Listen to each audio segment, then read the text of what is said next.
بسم اللہ الرحمن الرحیم۔ اللہ کے نام سے شروع جو بڑا مہربان نہایت رحم والا ہے۔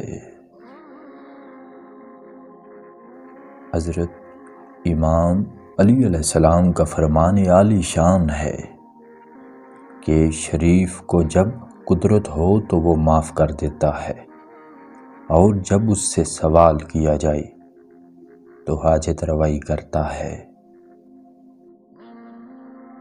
اللہ تعالیٰ کے نزدیک شرافت یہ ہے کہ آدمی کے کام اچھے ہوں،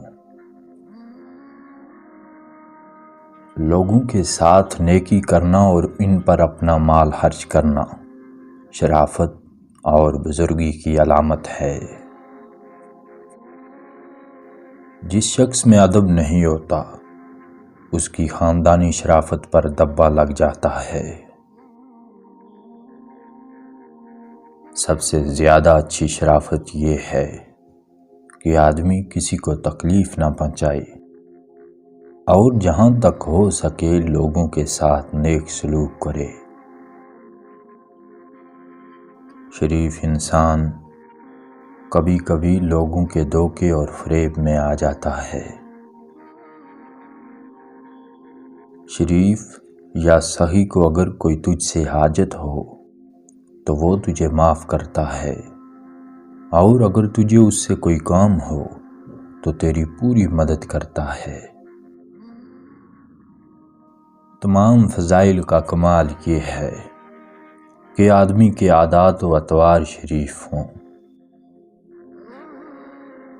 اگر تو کسی پر غالب آ جائے تو اس کے ساتھ ایسا سلوک کرنا مناسب ہے جو شریف لوگ کیا کرتے ہیں۔ کوئی شریف ظلم نہیں کرتا اور کوئی پاک دامن بدکاری میں نہیں پڑتا۔ شریف جب بھوکا ہو تو اس کے حملے سے بچو، اور کمینہ جب پیٹ بھرا ہوا ہو تو اس کے غرور و مستی سے پرہیز کرو۔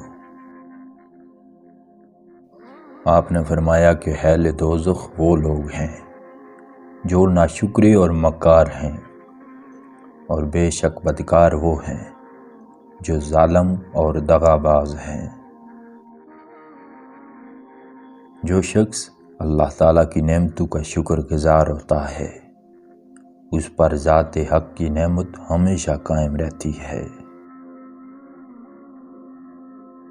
جو شخص اللہ تعالیٰ کی نعمتوں کا احاطہ شکر سے نہیں کرتا وہ ان کے زوال کے لیے خود کوشاں رہتا ہے۔ اللہ تعالیٰ کی نعمت کی شکر گزاری پہلی نعمت کا بدلہ ہے اور آئندہ نعمتوں کے حصول کا ذریعہ ہے۔